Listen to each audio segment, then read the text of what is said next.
नमस्कार किसान भाइयों।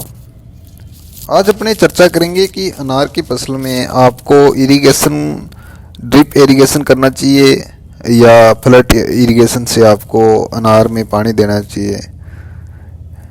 ड्रिप इरिगेशन के क्या बेनिफिट हैं, क्या लॉस हैं, और फ्लड इरिगेशन के क्या बेनिफिट, क्या लॉस हैं, इसके बारे में संपूर्ण जानकारी आपको देंगे और अपने विस्तार से आज इसके बारे में चर्चा करेंगे।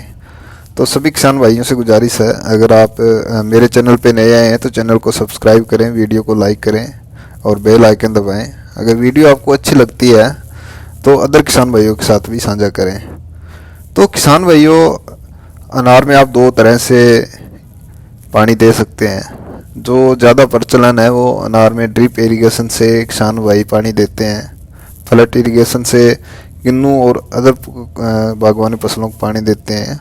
अनार में इसका प्रचलन बहुत कम है। तो सबसे पहले चर्चा करते हैं ड्रिप इरिगेशन के बारे में। ड्रिप इरिगेशन या बूंद बूंद सिंचाई विधि अनार की फसल के लिए बहुत उपयुक्त है, क्योंकि अनार के पौधे को पानी की बहुत कम आवश्यकता होती है, जिसके कि ड्रिप इरिगेशन बहुत अच्छा सिस्टम रहता है। ड्रिप इरिगेशन का दूसरा बेनिफिट ये रहता है कि इसमें पानी वेस्टेज बहुत कम होता है, क्योंकि जितना पौधे को पानी चाहिए होता है उतना किसान पानी ड्रिप इरिगेशन के द्वारा दे सकता है। और इसमें वाष्पोत्सर्जन कम होने के कारण पानी का भाप में बदलना कम होता है, जिससे कि जितना पानी आप देते हो उसका लगभग 70 से 80% प्लांट को मिल जाता है। जैसा कि हम जानते हैं कि अनार की खेती लगभग शुष्क और अर्ध शुष्क क्षेत्रों में ज़्यादा की जाती है, जहाँ पानी की शॉर्टेज ज़्यादा है, पानी की कमी है। तो अपने वहाँ पे ड्रिप इरिगेशन अच्छा सिस्टम है, क्योंकि वहाँ पे आप फ्लड इरिगेशन से पानी नहीं दे सकते अनार को, क्योंकि इतनी पानी की उपलब्धता नहीं रहती है कि अपने फ्लड इरिगेशन से अनार के पौधे को पानी दे पाएँ।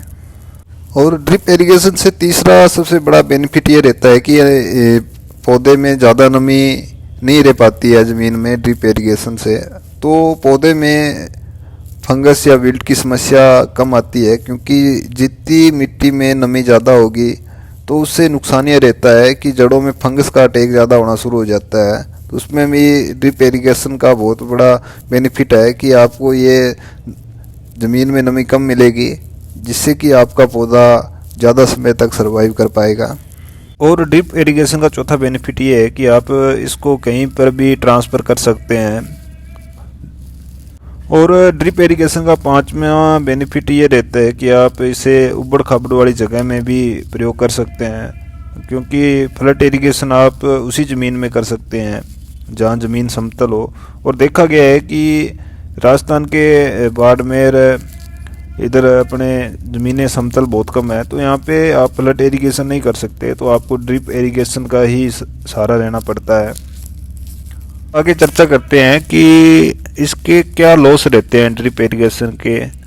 तो सबसे पहला लॉस ये रहता है कि इसका लगाने में किसान भाइयों का खर्च बहुत ज़्यादा आता है। अगर एक बार किसान भाई लगा लेते हैं इसको ड्रिप इरिगेशन को, तो ये लंबे समय तक चलता है अगर अपने अच्छी देखभाल करते हैं।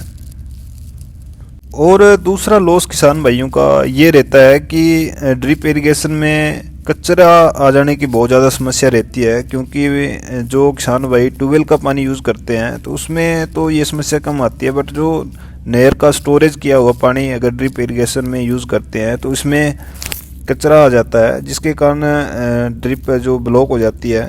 तो इसको दूर करने के लिए किसान भाइयों को काफ़ी मशक्क़त करनी पड़ती है, तो इसमें किसान भाइयों का खर्च भी होता है, पैसा भी लगता है। किसान भाइयों, आगे अब चर्चा करते हैं कि अनार की फसल में आपको फ्लड इरिगेशन से पानी लगाना चाहिए या नहीं लगाना है। तो देखिए किसान भाइयों, जैसा कि मैंने बताया था, अनार की खेती शुष्क और अशुष्क क्षेत्रों में ज़्यादा की जाती है, तो वहाँ पानी की शॉर्टेज रहती है। तो अपने फ्लड इरिगेशन से अगर पानी देते हैं अनार की फसल को, तो इसमें आपको पानी की बहुत ज़्यादा ज़रूरत पड़ती है, जो कि अमूमन इन क्षेत्रों में पानी की कमी है। और फ्लड इरिगेशन का दूसरा सबसे बड़ा लॉस ये रहता है, अगर आप अनार में पानी दे दिया फ्लड इरिगेशन से, तो उसका लगभग 40 से 45% हिस्सा ही पौधे को मिल पाता है और बाकी वाष्प के द्वारा हवा में उड़ जाता है, तो अपना पानी वेस्टेज हो जाता है। और आप फ्लड इरिगेशन ओनली उन्हीं क्षेत्रों में कर सकते हैं जहाँ पे ज़मीनें समतल हो। अगर ज़मीन समतल नहीं है तो आपको फ्लड इरिगेशन करने में थोड़ी दिक्कत आ सकती है। जैसा कि आप जानते हैं, अनार की क्रॉप को पानी की बहुत कम आवश्यकता रहती है। अगर आप फ्लड इरिगेशन से पानी देते हैं तो इसमें आपके खेत में ज़मीन में नमी ज़्यादा बनी रहती है, जिसके कारण मैंने बताया फंगस की समस्या आ जाने का खतरा बना रहता है फसल में। अगर अनार की क्रॉप में किसी भी फंगल डिजीज़ का प्रकोप आना शुरू हो जाता है तो आपकी अनार के पौधे की जो लाइफ है वो काफ़ी कम हो जाती है, और इसमें अनार का पौधा डेड भी हो सकता है, क्योंकि यह फंगल कोई भी आता है तो वह जड़ों को बहुत ज़्यादा प्रभावित करता है, जिससे पौधा सर्वाइव करने में बड़ी दिक्कत आती है। आगे सबसे बड़ा लॉस फार्मरों का फ्लड इरिगेशन में ये रहता है कि अगर आपने फ्लावरिंग के टाइम अगर फ्लड इरिगेशन से पानी दिया है तो इसमें पानी पौधे को एकदम से ज़्यादा मिल जाने के कारण फ्लोरिंग ड्रॉपिंग की समस्या बहुत ज़्यादा आ जाती है, जिससे कि अनार के पौधे पर फूलों की संख्या कम रह जाती है, जिससे कि किसान भाइयों को आमदनी में भी काफ़ी लॉस उठाना पड़ता है।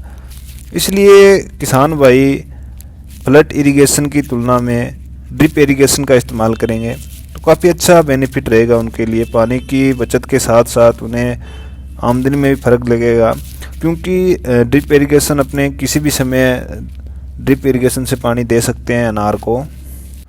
तो उम्मीद है सभी किसान भाइयों को वीडियो पसंद आई होगी। बहुत बहुत धन्यवाद।